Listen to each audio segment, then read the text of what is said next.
को, जामवान जी को और द्विविध वानर को यहाँ छोड़ करके गए। जामवान जी को क्यों छोड़ करके गए?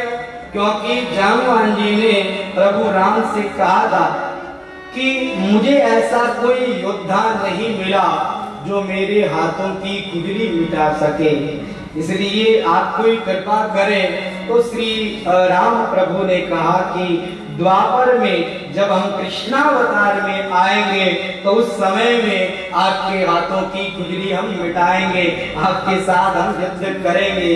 इसलिए ऋक्षराज जामवान जी को भगवान ने यहीं छोड़ दिया। और एक द्विविध वानर था जो बड़ा असभ्य था, जिसने लखन जी को भी कुछ कटु वचन कह दिए थे, बुरा भला कह दिया था।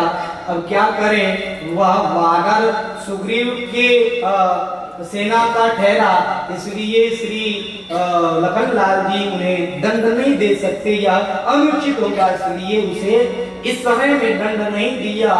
अगले अवतार में बलराम जी का अवतार ग्रहण किया। जब श्री लखन भैया ने शेषावतार में बलराम जी का अवतार ग्रहण किया तो फिर उस द्विविध वानर को मार करके उसे उन्होंने दंड दिया। तो इन तीन लोगों को श्री राम जी ने यहीं पर छोड़ दिया। श्री राम जी चले गए। श्री हनुमान जी महाराज कहते हैं जब से श्री राम जी जरा धाम को छोड़ करके चले गए तब से मैं भी पहाड़ की कंदराओं में ही रहता हूँ, हिमालय के क्षेत्र में ही रहता हूँ, मंदराचल पर्वत पर ही रहता हूँ और वहीं पर रह करके मैं श्री राम जी के गुणों को गाता रहता हूँ। जहाँ जहाँ कथा होती है वहाँ वहाँ कथा सुनने के लिए आ जाता हूँ और फिर मैं मंदराचल पर्वत पर ही रहता हूँ और राम भजन करता हूँ। मेरे श्री राम प्रभु, मेरे आराध्य श्री राम प्रभु अब द्वारिका में, द्वापर में उन्होंने अवतार ग्रहण किया और द्वारिकाधीश बने। जब श्री राम प्रभु द्वारिकाधीश बन गए तो उन्होंने अपने सेवकों के गर्व का हरण करने के लिए मेरा स्मरण किया। मुझे ऐसा लगा कि मेरे श्री राम प्रभु जो कृष्णावतार के रूप में आए हुए हैं, द्वारिकाधीश के रूप में आए हुए हैं, उन्होंने मुझे याद किया है। इसलिए मैं तुरंत वहां से चला और जैसे ही द्वारिका में पहुंचा, यहाँ पहुंचते ही मुझे ऐसा लगा मानो श्री कृष्णावतार के श्री कृष्ण जी, श्री द्वारिकाधीश मुझे ये कह रहे हैं कि मेरी यह जो द्वारिका का बगीचा है, इस बगीचे के सुंदर सुंदर फल हैं, इन फलों को खा करके मेरे इस बगीचे को आप कृतार्थ करें। तुरंत श्री हनुमान जी महाराज बगीचे में पहुंच गए और खूब फल खाने लगे। रखवाले आए, हनुमान जी महाराज ने उन्हें मार पीट करके भगा दिया। उन्होंने जाकर के शिकायत करी द्वारिकाधीश से। द्वारिकाधीश यह जब सुनते हैं कि कोई एक बहुत बड़ा विशाल काय वानर आया है, बगीचे को उजाड़ रहा है, तो द्वारिकाधीश हंसते हुए मुस्कुराते हुए कहने लगे कि गरुड़ जी जाइए, जाकर के उस वानर को रोकिए। अब गरुड़ जी को क्यों भेजा है, इसके पीछे भी कारण है। गरुड़ जी महाराज को अभिमान हो गया है कि मेरे समान कोई बलवान नहीं है और हमारे भगवान तो अभिमान के द्वेषी हैं। भक्त को अभिमान हो जाए यह बात भगवान सहन नहीं करते हैं। भगवान ने यहाँ हनुमान जी महाराज को बुलाया ही इसलिए है कि मेरे सेवकों का गर्व मिटाया जाए, उनका अभिमान मिटाया जाए। केवल गरुड़ जी को ही अभिमान हुआ ऐसी बात नहीं है, गरुड़ जी को अभिमान हुआ सो तो हुआ ही, चक्र सुदर्शन को भी अभिमान हो गया था। और केवल गरुड़ जी को, चक्र सुदर्शन को ही अभिमान हुआ ऐसी बात नहीं, सत्यभामा को भी अभिमान हो गया था। सत्यभामा जब श्री द्वारिकाधीश के साथ बैठी हैं और द्वारिकाधीश जब श्री राम कथा सुनाते हैं और जब सीता हरण की बात बताते हैं और कहते हैं कि सीता हरण के बाद राम जी उदास हो गए, रोने लग गए, सीते सीते पुकारने लग गए, तो वह सत्यभामा कहती है कि क्या सीता मुझसे भी ज्यादा सुंदर थी? उन्होंने ऐसा प्रश्न कर लिया तो श्री द्वारिकाधीश ने मन ही मन सोचा कि सत्यभामा को यह अभिमान हो गया है कि मेरे समान कोई सुंदर नहीं है। अब इन तीनों के गर्व का हरण करने के लिए श्री हनुमान जी महाराज को बुलाया गया है, गरुड़ जी को भेजा गया। गरुड़ जी आए और आकर के कहने लगे, ये वानर कौन है इस तरह से द्वारिकाधीश के बगीचे को नष्ट कर रहा है? तुम्हें पता नहीं है ये राजाधिराज महाराज भगवान श्री कृष्णचंद्र का बगीचा है और तुम इसे नष्ट कर रहे हो, जाओ चले जाओ यहाँ से। हनुमान जी महाराज ने कहा, अरे भैया फल खाने को क्यों परेशान करते हो? हनुमान जी महाराज ने उनकी बात को सुना ही नहीं, कहा जानते नहीं मैं कौन हूँ? अरे मैं गरुड़ हूँ, गरुड़। मेरे से सब लोग घबराते हैं, सब लोग डरते हैं। मैं भगवान विष्णु का वाहन हूँ और देखो भगवान विष्णु भी मुझे अपना सखा मानते हैं। उन्होंने मुझे वाहन बनाया तो मैंने उनको वरदान दिया था कि मैं आपका वाहन बनूंगा, मैं आप पर प्रसन्न हूँ और मैं आपका वाहन बनूंगा। तब उन्होंने मुझे अपना वाहन बनाया, तो मुझे जानते नहीं हो। हनुमान जी महाराज ने कहा, अरे भैया क्यों परेशान कर रहे हो, हमें फल खाने दो। गरुड़ जी ने कहा, अरे मैं तुम्हें कह रहा हूँ, तुम्हें सुनाई नहीं दे रहा है? बड़ा उच्छृंखल वानर है, बड़ा उद्दंड वानर है, सुनता ही नहीं है। गरुड़ जी पास आकर के और हनुमान जी महाराज को धक्का देने लगे। अब तो श्री हनुमान जी महाराज ने उन्हें पूंछ में लपेट लिया और पूंछ में लपेट करके उन्हें थोड़ा थोड़ा कसना आरंभ कर दिया। जैसे ही हनुमान जी महाराज ने उनको जोर से कसा कि अब तो गरुड़ की हड्डी पसलियां टूटने लगी और उन्होंने कहा, अरे भैया माफ करो, छोड़ो मुझे, छोड़ो, मैं तुम्हें जान नहीं पाया, मैं तुम्हें पहचान नहीं पाया, मेरी धृष्टता तुम माफ कर दो। हनुमान जी महाराज ने छोड़ दिया। लेकिन गरुड़ कहते हैं कि देखो भगवान ने मुझे आपको लेने के लिए भेजा है, आपको तो साथ चलना ही पड़ेगा। गरुड़ जी क्रोध करने लगे। हनुमान जी महाराज कहने लगे, नहीं हम नहीं चलेंगे। कहा आपको भगवान कृष्ण ने बुलाया है? कहा मैं किसी भगवान कृष्ण को नहीं जानता, मैं तो केवल श्री राम प्रभु को जानता हूँ जो धनुष बाण धारण करते हैं, मैं केवल उन्हें जानता हूँ, मैं कोई द्वारिकाधीश को नहीं जानता, मैं तो केवल श्री राम प्रभु की आज्ञा का ही पालन करता हूँ। कहा तुम ऐसे नहीं मानोगे। गरुड़ जी ने फिर क्रोध किया। फिर हमारे श्री हनुमान जी महाराज ने पूंछ में लपेट करके ऐसे फेंका कि सीधे समुद्र में जाकर के गिरे गरुड़ जी महाराज। अब गरुड़ जी महाराज वहां से चल करके आए, तब तक हमारे श्री हनुमान जी महाराज को लेने के लिए श्री गरुड़ जी महाराज जब वापस आए तो वापस आकर के उन्होंने क्या देखा कि द्वारिकाधीश हंस रहे हैं, मुस्कुरा रहे हैं और कह रहे हैं, क्या बात है, आप तो लेने के लिए गए थे उस वानर को, क्या बात है, आप समुद्र में स्नान करके आए हैं क्या? ये क्या मन में आ गई? मैंने जो कहा वह तो किया नहीं और समुद्र में स्नान करने चले गए। कहा प्रभु क्या बताएं, वह वानर बड़ा विकट वानर है, उसने मुझे इतना जोर से फेंका कि समुद्र में जाकर के गिरा। कहा जाओ उस वानर को ये कहो कि भगवान राम ने ही याद किया। अब गरुड़ जी महाराज जब वापस बाहर आए तो भगवान ने चक्र सुदर्शन को भी बाहर भेज दिया। कहा कोई भीतर आए तो भीतर नहीं आने देना। अब गरुड़ जी पहुंचे और गरुड़ जी ने पहुंच करके हनुमान जी से निवेदन किया, आपको श्री राम प्रभु ने याद किया? मुझे राम प्रभु ने याद किया है, चलता हूँ, अभी चलता हूँ। कहा आपको आने में देरी हो जाएगी, मैं बड़ा तीव्र गति से भागता हूँ। गरुड़ जी को अभी यह अभिमान गया नहीं है, मेरे समान कोई भाग नहीं सकता, इसलिए आओ मेरी पीठ पर बैठ जाओ। हनुमान जी ने कहा मैं ऐसी धृष्टता कैसे कर सकता हूँ, आप भगवान विष्णु के वाहन हैं, मेरे लिए आदरणीय है, मैं आपको वाहन कैसे बना सकता हूँ? ना मैं ऐसा नहीं कर सकता, आप चलिए मैं आता हूँ, आप चलिए। गरुड़ जी महाराज को गुस्सा तो आ रहा था, लेकिन कहा कि ये वानर फिर कहीं उठा करके पटक देगा, फिर कहीं फेंक देगा। गरुड़ जी महाराज वहां से चले। अब गरुड़ जी नहीं पहुंचे, उससे पहले हनुमान जी महाराज द्वार पर पहुंच गए और चक्र सुदर्शन ने रोका तो श्री हनुमान जी महाराज ने चक्र सुदर्शन को पकड़ करके मुंह के अंदर रख लिया। इधर हमारे भगवान श्री कृष्ण सत्यभामा से कहते हैं कि देखो हनुमान जी आ रहे हैं और हनुमान जी को केवल राम प्रभु ही प्यारे हैं, इसलिए मैं राम जी का रूप बनाता हूँ, तुम सीता का रूप बना करके मेरे साथ बैठ जाओ। अब सत्यभामा ने ऐसा ही किया।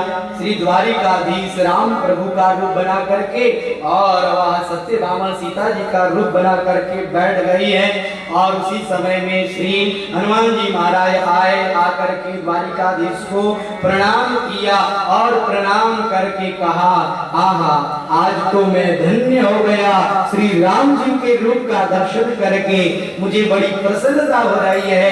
हे प्रभु, आज मुझे आपने यह दर्शन दिया, इसके लिए मैं आपका बहुत बहुत आभारी हूँ। लेकिन प्रभु क्या बात है, आज मेरी माता सीता की जगह किस दासी को आपने ये स्थान दे दिया है। सत्यभामा को तो बड़ा बुरा लगा, कहा मुझे और ये दासी कह रहा है। वहां से सीधे चली, भीतर चली गई, रुक्मिणी को चुप जाकर के कहा, जाओ रुक्मिणी तुम संभालो अपने उस बेटे को, वो तो मुझे कहता है कि कोई दासी को बैठा लिया है। श्री हनुमान जी महाराज के द्वारा हमारे भगवान द्वारिकाधीश ने तीन सेवकों का एक साथ गर्भ हरण करा दिया। गरुड़ जी को बड़ा अभिमान था, गरुड़ जी के अभिमान का भी हरण कर लिया। चक्र सुदर्शन को बड़ा अभिमान था कि चक्र सुदर्शन के अभिमान का भी हरण करा दिया। और देवी सत्यभामा को भी बड़ा अभिमान था कि मैं सुंदर हूँ, हमारे भगवान ने उनके गर्भ का भी हरण करा लिया।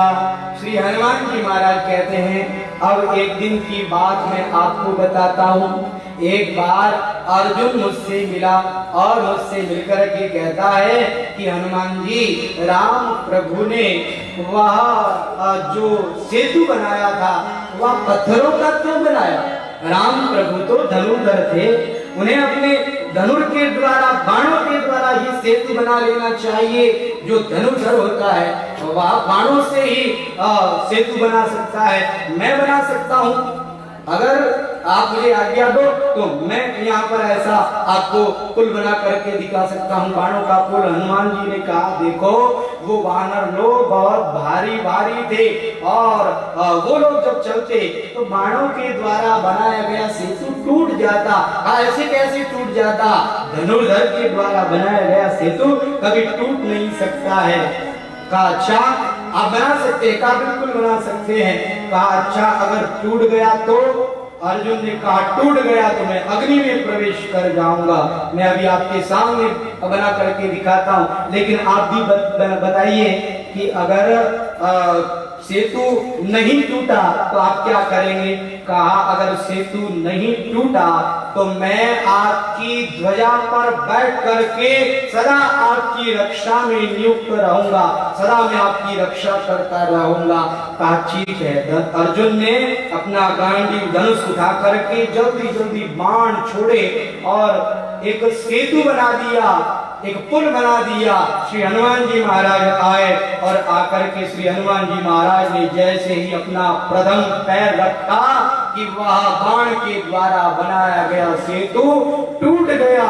अब तो अर्जुन को बड़ा संकोच हुआ और अर्जुन ने अपनी प्रतिज्ञा अनुसार अग्नि में प्रवेश करने का निर्णय कर लिया। इतने में द्वारिकाधीश स्वयं एक वटुक का रूप बना करके आए और आकर के कहने लगे, क्या हुआ तुम दोनों के अंदर, क्या हुआ। तब उन्होंने सारी बात बताई। कहा देखो तुम दोनों ने शर्त रखी थी, लेकिन तुम दोनों के अलावा और भी कोई यहाँ था कि नहीं। अरे निर्णय करने वाला भी तो कोई होना चाहिए। कहा निर्णय करने वाला तो कोई नहीं था। तो कहा फिर से तुम सेतु बनाओ और मैं निर्णय करूंगा। अब फिर से सेतु बनाया गया और फिर श्री हनुमान जी महाराज उसके ऊपर चढ़ करके और खूब जोर लगाने लगे, लेकिन अब तो वह सेतु नहीं टूटा। हनुमान जी महाराज कहते हैं कि मैंने जब गौर से देखा तो मुझे उस सेतु के नीचे भगवान कृष्ण का चक्र सुदर्शन दिखाई दिया और जैसे ही मैंने गौर से भगवान को देखा तो मुझे भगवान कृष्ण उस बालक के रूप में दिखाई दिए और मैं उन्हें जान गया, मैं उन्हें पहचान गया। उसी समय में श्री भगवान कृष्ण उस वटुक के रूप को गायब करके अपने असली रूप में प्रकट हो जाते हैं। बोलिए आनंद कंद भगवान की जय। हनुमान जी महाराज ने कहा कि अब मैं हार गया, इसलिए अब मैं तुम्हारी ध्वजा पर सदा मौजूद रहूंगा और जब तुम युद्ध करोगे तो उस समय में ऐसी किलकारी मारूंगा कि जो भी युद्ध करने वाले लोग हैं उनके हृदय फट जाएंगे और उनके हृदय जब फट जाएंगे तो वहीं पर वो मर जाएंगे। श्री हनुमान जी महाराज ने यह आशीर्वाद दिया। श्री हनुमान जी महाराज ने पवन पुत्र को भी, भीमसेन को भी आशीर्वाद दिया था। भीमसेन के साथ भी श्री हनुमान जी महाराज की एक बार भेंट हुई थी। श्री भीमसेन जब देव पुष्प लेने के लिए हिमालय के क्षेत्र में चले जा रहे थे, उस समय में श्री हनुमान जी महाराज ने सोचा कि आगे अगर ये जाएंगे तो आगे देवता लोग वो इन्हें जाने नहीं देंगे और ये पवन पुत्र हैं, ये उनके साथ व्यर्थ में युद्ध करेंगे। इसलिए हनुमान जी महाराज ने अपनी पूंछ बिछा दी और वहां हनुमान जी महाराज विराजमान हो गए। भीमसेन आए और आकर के कहने लगे, हे वानर, आप अपनी पूंछ को हटा लीजिए और मुझे जाने के लिए रास्ता दे दीजिए। कहा आगे जाकर के क्या करोगे? तुम्हें कंदमूल फल चाहिए, यहीं से खा लो, यहीं से वापस लौट करके चले जाओ। कहा मैं आपसे कोई मार्ग नहीं पूछ रहा हूँ, मैं आपको ये कह रहा हूँ कि आप अपना यह पूंछ इसे किनारे कर लीजिए। कहा भैया मैं बूढ़ा व्यक्ति हूँ, अब मैं क्या इस पूंछ को किनारे करूँ, तुम ही इस पूंछ को किनारे कर दो। श्री हनुमान जी महाराज की आज्ञा अनुसार अब भीमसेन वहां उस पूंछ को उठाने लगे। पहले एक हाथ से उठाया, नहीं उठी, दोनों हाथ से उठाने लगे, फिर भी नहीं उठी। तो वो समझ गए कि ये कोई साधारण वानर नहीं है। चरणों में प्रणिपात करके उन्होंने निवेदन किया और निवेदन करके कहा कि आप सच सच बताएं कि आप कौन हैं।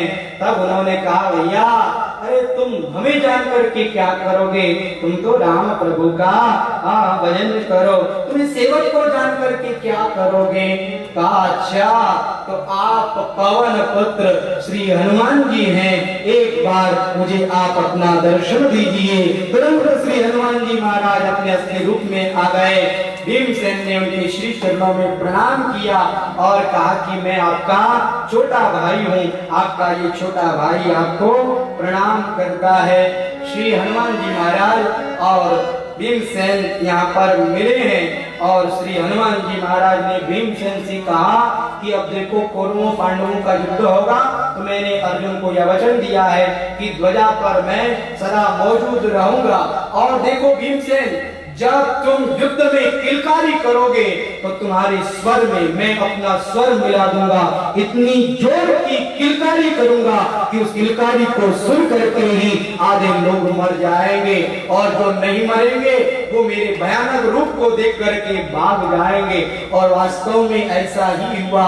उस युद्ध के अंदर पांडु पुत्र अर्जुन की रथ की ध्वजा पर भगवान श्री हनुमान जी महाराज विराजमान हैं और हनुमान जी महाराज विराजमान होकर के इस तरह से वहां लोगों को डराते हैं कि वहां घोड़े, हाथी और लोग हनुमान जी महाराज के उस भयानक रूप को देख करके ही भागने लग जाते हैं। हनुमान जी महाराज की किलकारी के द्वारा लोग वहां पर मर जाते हैं। इस तरह से श्री हनुमान जी महाराज यहाँ विराजमान होकर के इस युद्ध के अंदर पांडवों की खूब सहायता करते हैं। कहते हैं कर्ण दुर्योधन से कहता है कि अर्जुन की रथ की ध्वजा में जो ये वानर बैठा हुआ है बड़ा भयानक है, अरे मैं अर्जुन की ये ध्वजा काटना चाहता हूँ, लेकिन जो भी बाण मारता हूँ बाण टूट जाता है, लेकिन रथ की ध्वजा नहीं कट पाती है। और यह जो वानर बैठा हुआ है बड़ा भयानक वानर है, ये वानर हम लोगों को डरा रहा है, हम लोगों को धमका रहा है। इस वानर के द्वारा हमारी सेना में भय व्याप्त हो गया है। कर्ण उस समय में जब जोर से बाण मारता है तो कहते हैं कि अर्जुन का रथ थोड़ा सा 2 कदम पीछे चला जाता है और भगवान श्री कृष्ण कहते हैं वाह क्या बात है कर्ण, अरे तुम्हारे समान और योद्धा कौन हो सकता है, वाह कर्ण करते हैं। अर्जुन को बड़ा क्रोध आता है, भगवान मैं जो रथ चलाता हूँ, बाण चलाता हूँ, तो उस समय में कर्ण का जो रथ है वह 10 कदम पीछे चला जाता है, मेरा रथ तो केवल 2 कदम ही पीछे गया है। आप मेरी वाह न करके उस कर्ण की वाह करते हैं। तब भगवान श्री कृष्ण कहते हैं कि अर्जुन तुम्हें पता होना चाहिए, तुम्हारे रथ की ध्वजा पर साक्षात श्री हनुमान जी महाराज विराजमान हैं। ऐसे हनुमान जी के विराजमान रहते हुए भी तुम्हारे रथ को जिसने 2 कदम पीछे कर दिया वह योद्धा नहीं तो और क्या कहलाएगा। वास्तव में जब तक श्री हनुमान जी महाराज विराजमान थे तब तक अर्जुन का कोई कुछ नहीं बिगाड़ पाया, और जब वो महाभारत का युद्ध हो गया तो उस युद्ध में सदा तो भगवान श्री कृष्ण पहले उतरते थे, अर्जुन को बाद में उतारते थे, क्योंकि सारथी बने, सारथी पहले उतरता है फिर अपने मालिक को उतारता है। लेकिन आज भगवान श्री कृष्ण अर्जुन से कहते हैं अर्जुन तुम पहले उतरो, अर्जुन पहले उतरते हैं, फिर भगवान श्री कृष्ण उतरते हैं, फिर भगवान श्री कृष्ण श्री हनुमान जी महाराज को इशारा करते हैं। हनुमान जी महाराज जैसे ही उस रथ को छोड़ते हैं कि रथ वहां पर धू धू करके जल जाता है, क्योंकि उस रथ के अंदर ऐसे ऐसे दिव्यास्त्रों के द्वारा प्रहार हुआ था, लेकिन हनुमान जी महाराज के रहते हुए और भगवान श्री कृष्ण के रहते हुए रथ वहां जला नहीं। और जब हनुमान जी महाराज और भगवान श्री कृष्ण वहां से उतर गए तो वह रथ धू धू करके जल गया। श्री हनुमान जी महाराज की बड़ी ही सुंदर और दिव्य कथा है। एक बार की बात है कि शनि देव श्री हनुमान जी महाराज के पास में आते हैं, हनुमान जी महाराज से कहते हैं कि हनुमान जी अब तो हमारी बारी है, देखो इस संसार में प्रत्येक जीव पर हम चढ़ाई करते हैं, प्रत्येक जीव पर हम लगते हैं, 7.5 वर्ष के लिए हम प्रत्येक जीव पर लागू होते हैं। देखो पहले हम मस्तक में लागू होते, 2.5 वर्ष के लिए मस्तक में लागू होते हैं तो उसकी बुद्धि काम करनी बंद कर देती है। फिर हम 2.5 वर्ष के लिए पेट में लागू होते हैं तो वह अस्वस्थ रहता है, बीमार रहता है, और फिर हम 2.5 वर्ष के लिए पैरों में चले आते हैं तो उसके घुटने दर्द आदि आरंभ हो जाते हैं। तो ये शनि भगवान 7.5 वर्ष के लिए जीव पर लागू होते हैं और श्री हनुमान जी महाराज से कहते हैं कि हम आप पर लागू होने के लिए आए हैं। हनुमान जी महाराज कहते हैं भैया मैं वृद्ध हो गया हूँ, अब तुम मुझे क्यों परेशान करते हो। कहा नहीं, ये सृष्टि का नियम है, ऐसा तो होकर के रहेगा। नहीं माने तो हनुमान जी महाराज ने कहा ठीक है तुम अपनी कर लो, मैं अपनी करता हूँ। वह शनिदेव श्री हनुमान जी महाराज के मस्तक में घुस गया और मस्तक पर लागू हो गया। तब श्री हनुमान जी महाराज ने एक बहुत बड़ा पहाड़ उठाया और उसे उठा करके अपने सर पर रख दिया। अब तो वो शनिदेव डरे घबराए, अरे हनुमान जी ये क्या कर रहा है, कहा तुमने अपना काम कर लिया, अब मुझे अपना काम करने दो। अब फिर दूसरा पहाड़ उठाया, उसे भी अपने सर पर रख लिया, तीसरा पहाड़ उठाया, उसे भी अपने सर पर रख लिया, चौथा पहाड़ उठाया, उसे भी अपना सर पे रख लिया। अब तो शनिदेव वो घबरा गए और शनिदेव ने कहा हे पवन पुत्र माफ कर दीजिए मुझे,